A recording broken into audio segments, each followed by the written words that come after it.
Today we're hunting in a location that is just outside Lake Havasu City. We're in an area that the locals call the Red Hills, and in the history books it's called the Chimawavy Placers. Gold has been found here for at least the last 150 years. The soldiers from Fort Mojave were here in 1842 digging gold. They came in on burros. During the Depression era, the old-timers came here and mined for gold because they couldn't make a living doing anything else.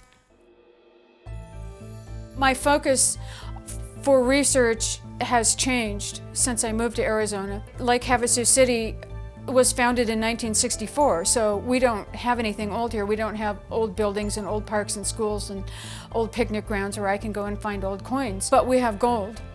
And all around us, we live in an area where you can go hunt for gold nuggets. And we have the lake. And so in the wintertime, I'm out hunting for gold nuggets. In the summertime, when it's too hot to be out in the desert, I'm down at the lake looking for jewelry and money and anything people have lost. Nugget hunting is my favorite aspect of metal detecting because there's so much of it here. When I lived in Northern California, there was more history and I spent a lot of time digging up old silver coins. But then I got bit by the gold bug. When I first started finding gold was when whites came out with their first gold detectors, the Goldmaster 2, and I was fortunate to live close enough to the Sierra Nevada mountain range that I could go up there on the weekends and hunt for gold, and once I started finding gold, that was just real special.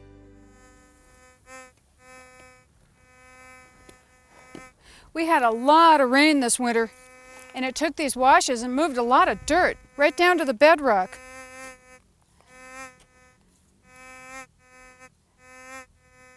I'm getting a faint signal right here.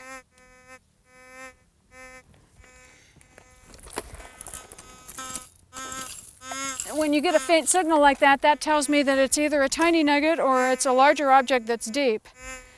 But since we're hunting right on top of bedrock, it's probably something very small. So I like to move the dirt a little bit at a time so I don't fling the nugget and then have to go and find it again. And the more dirt I move, and the closer I get the search coil to the nugget, the louder the signal gets, and then I can kind of tell where it's coming from. Sometimes when they're that small, and you're working in an awkward area, it's kind of hard to tell exactly where the signal's coming from.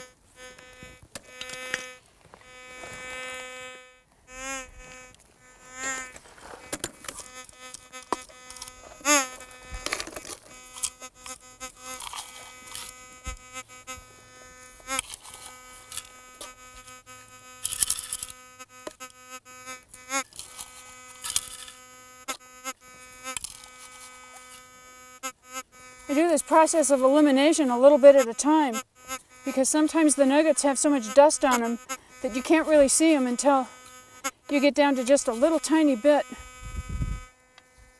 Okay, there it is. This is pretty typical of the stuff that we find up here, about the size of a grain of rice and smaller. It's fun finding these little pickers. This area is loaded with them. So I carry a little container with me, and when I find one, it goes in the container, and then I'm off for the next one. In Havasu, we have a local prospecting club called the Havasu Gold Seekers. We have 8 square miles of claims, and there's 350 families that belong to the club. And it only takes an hour to get to the claims from here. So if I'm going to go out and go prospecting for the day, most likely I'll go to the claims because it's close. My greatest frustration in this hobby is not having enough time. Because I own a retail store, I'm in my store 6 days a week, and I don't get to get out and hunt for gold or down at the lake as much as I would like to. There was a time in my life when I was in between jobs for 1.5 years, and I went out with my detector every day, and that's all I wanted to do. And I found a lot of stuff. I found lots of old coins and gold rings at the beach and gold nuggets. I miss that. I'd like to be able to do that again. There's a signal. This is noisy ground. There's a lot of black sand in here. Oh, there it is. It's another bullet. This is a .50 caliber. General Patton had maneuvers in this area. They had land maneuvers on the other side of the Colorado River and air maneuvers on this side. He had planes that towed huge targets, and then the fighter planes would come and shoot the targets down. So this area is littered with these. We dig them up by the bucketful. This is a quartz rock that has gold laced in it. I found this in the Sierra Mountain Range, climbing a rock pile where they were doing the hydraulic monitoring, washing the mountainside away, and I was walking around on the rock piles and found this rock, and it just overloaded the signal on my metal detector. I don't know how much gold is in it. It's mostly clinging on the outside of one side and penetrating through about a ½ inch. So it is connected. I don't know how much gold is in it. I don't care how much gold is in it. It's just, that was so much fun to find. And this one, I had cut into slabs, and I have about 20 of these slabs, and each one of these is laced with gold. Someday I'm going to have these made into cabochons, and I'll make some jewelry out of them. But this was probably my most impressive rock. This is one of my favorite things I found. This is an old branding iron that goes back to the time period between the 1880s and the 1920s. And the reason it means so much to me is I know who owned it, and I know how it was used, and I have pictures in a history book that tell me who owned it. It belonged to a man named Franklin Gilbert, and he had a lumber mill and teams of oxen, and when he wasn't using the oxen to drag the big logs out of the forest, he was turning them loose to forage for food, and there were several lumber mills in the area, and each lumber mill owner had their own brand and their own team of oxen, and that's how it was used.